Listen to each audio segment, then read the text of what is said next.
todos sabemos es que cuando triunfa una revolución, no sabemos qué es lo que va a pasar. Cuando triunfa la revolución cubana por la vía armada, por supuesto, toman por la fuerza el gobierno que se le había arrebatado al pueblo cubano y que estaba sujeto a seguirla con las directrices de la mafia italiana, de los mafiosos, de los corruptos, de otros gobiernos, mucho menos de los intereses que tenía el pueblo cubano. Entonces, por la vía armada se lucha por gestar nuevamente una independencia de este pueblo, de esta república, para librarse de las manos de corruptos extranjeros, de mafiosos, de otros países. Hablo en nombre de aquellos a los que se les ha negado el derecho a la vida y la dignidad humana. Los que tocaron al Che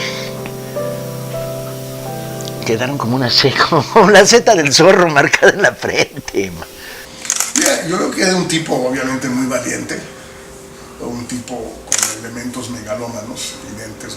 No haces todo esto si no tienes una enorme idea de ti mismo, y es perfectamente lógico y comprensible y hasta admirable que lo tenga en condiciones individuales tan adversas como las suyas, ¿no? Por el asma, por su cierta, digamos, por su cambio de trayectoria. Es una persona que se dedica a ser gobernante, primero líder revolucionario, después gobernante y después nuevo líder revolucionario en el Congo y en Bolivia, habiendo estudiado paramédico en Buenos Aires. Pues no tiene nada que ver una cosa con la otra. Hago formal renuncia de mis cargos en la dirección del partido, de mi puesto de ministro, de mi grado de comandante, de mi condición de cubano. Nada legal me ata a Cuba, solo los lazos de otra clase que no se pueden romper con los nombramientos. Sépase que hago esto con una mezcla de alegría y de dolor. Aquí dejo lo más puro de mis esperanzas de constructor y lo más querido entre mis seres queridos. Y dejo un pueblo que me admitió como un hijo. Eso la será una parte de mi espíritu. En los nuevos campos de batalla llevaré la fe que me inculcaste. El espíritu revolucionario de mi pueblo, la sensación de cumplir con el más sagrado de los deberes, luchar contra el imperialismo donde quiera que esté. Esto reconforta y cura con creces cualquier desgarradura. Es más, o sea, ¿era un error lo de Che intentar hacer la revolución? ¿Era loco? No, porque habían logrado en Cuba. Toda la guerrilla gana 7 combates, porque el ejército boliviano en la primera fase los agarra desorganizados, desprevenidos y con muy poco nivel, gana siempre, pero no recluta a un solo campesino. Se rompen las comunicaciones con Cuba, les destruyen la pequeña infraestructura que conectaba La Paz con la guerrilla y detienen a los combatientes. La radio se jode y no hay manera de comunicar.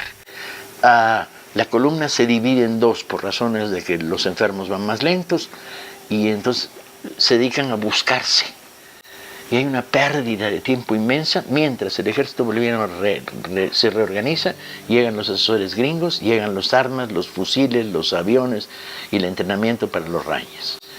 Total que Che se ve metido en una trampa.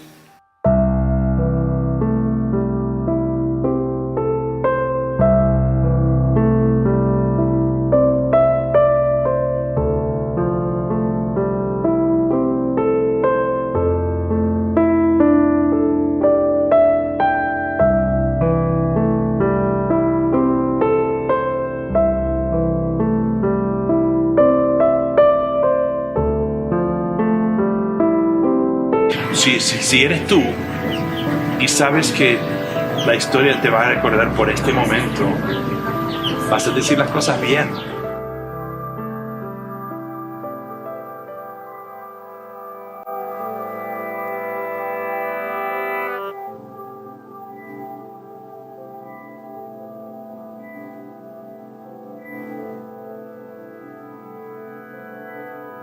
El asunto es que Cuba cayó en un verdadero drama, porque Fidel y su grupo de guerrilleros, el pueblo cubano, se alzó por los derechos de su dignidad, de ser autodeterminantes en el destino de su pueblo,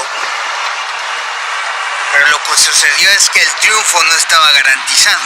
Habían sido declarados criminales todos estos triunfadores de la guerrilla y, como fue en el caso de Vietnam, Estados Unidos no reconoce que perdió ahí.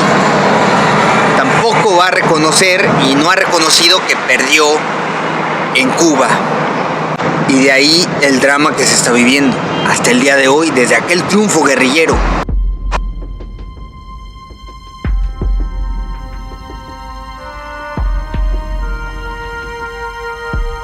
Amigos, nos encontramos aquí delante de uno de los murales más grandes del mundo. Este mural representa la vida de los primeros habitantes del archipiélago cubano. La historia cuenta que a principios del año de 1959, el doctor Antonio Núñez Jiménez le comentó a Fidel Castro y a Celia Sánchez acerca de sus visitas a esta montaña. Y aquí descubrió fósiles de peces, esqueletos de grandes saurios y evidencias de aborígenes en la zona, en toda esta zona. De aquí surgió la idea de hacer un mural pictórico. De aquí surgió la idea de hacer un mural pictórico sobre esta roca del Mogote.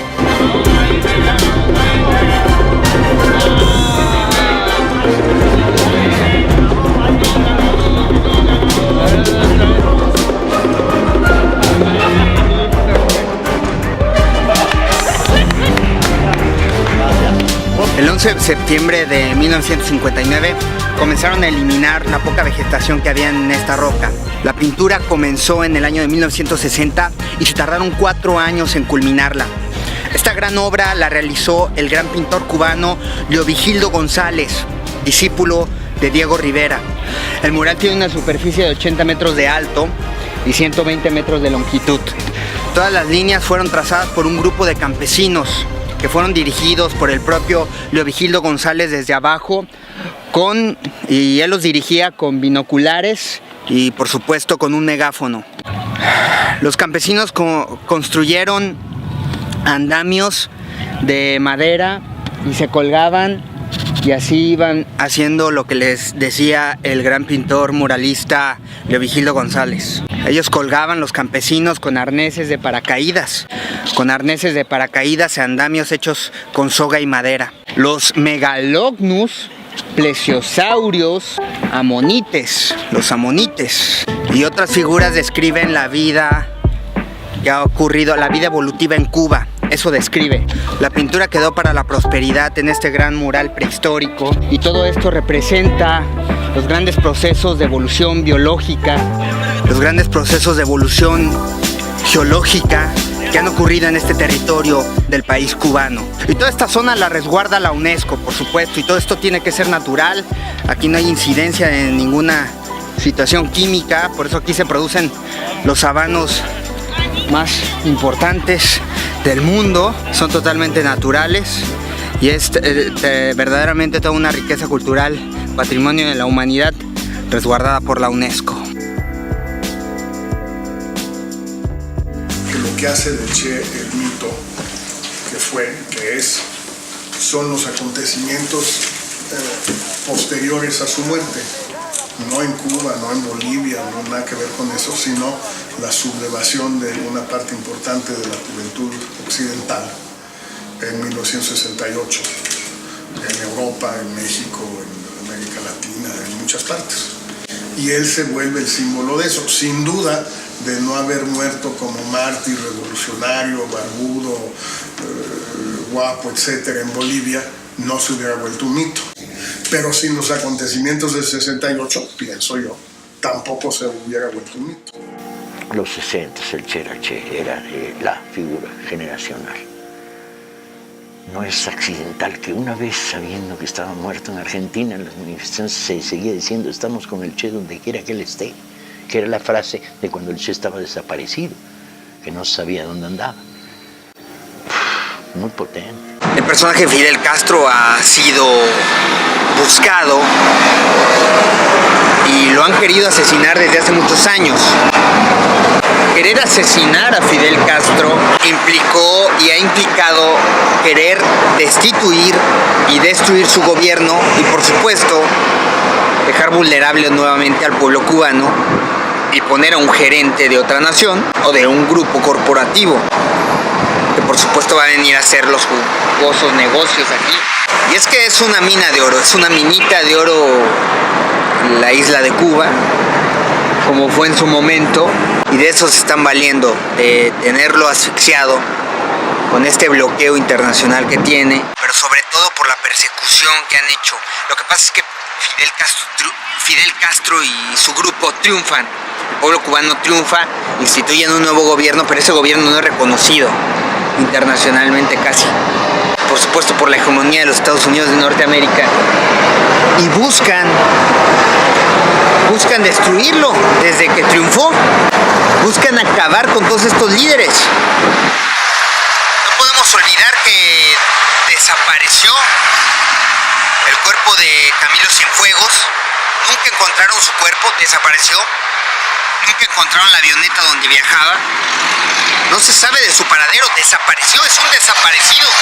Camilo Cienfuegos, el hombre más amado del pueblo cubano, un hombre clave en la guerrilla.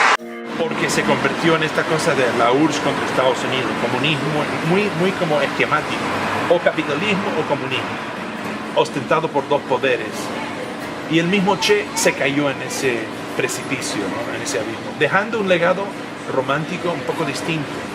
Parte de mí dice que de haber sido posible, el mundo sería mejor que hayan realmente atendido a las desigualdades que él señalaba en ese momento. No, bueno, Fidel tuvo algo terrible, tantos años de poder que desgastan a cualquier figura. El Che se escapó del poder tan rápido como pudo y ese desgaste no se produjo. Pero es más, sus años en el poder, en el Ministerio de Industria y en el banco, fortalecen la imagen del rebelde, del irreverente. El Che sigue siendo el cuate que llegó a un comedor siendo ministro de Industria en una fábrica y de repente se dio cuenta que les estaban sirviendo un plato diferente al de los obreros de la mesa de al lado. Llamó al administrador y lo despidió. Dijo, ¿cómo te atreves a darme de comer mejor que a los obreros de esta fábrica? Pues el Che es el Che. Quedó ahí un referente que goza de una sorprendente capacidad de eternidad.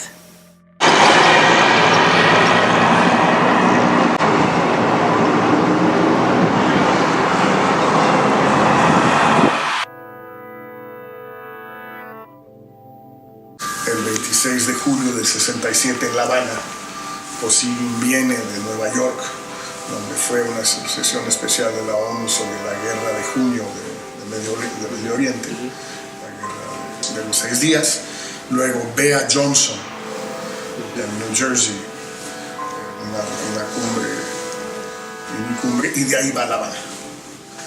Y se supone, a mí me lo contó el traductor que estuvo presente en esa reunión, que Kosygin le dice categóricamente, y esto ya se acabó, ¿eh? Estas mamadas de las guerrillas y andar exportando la revolución y todo eso, y el Che Guevara y todo eso ya se acabó.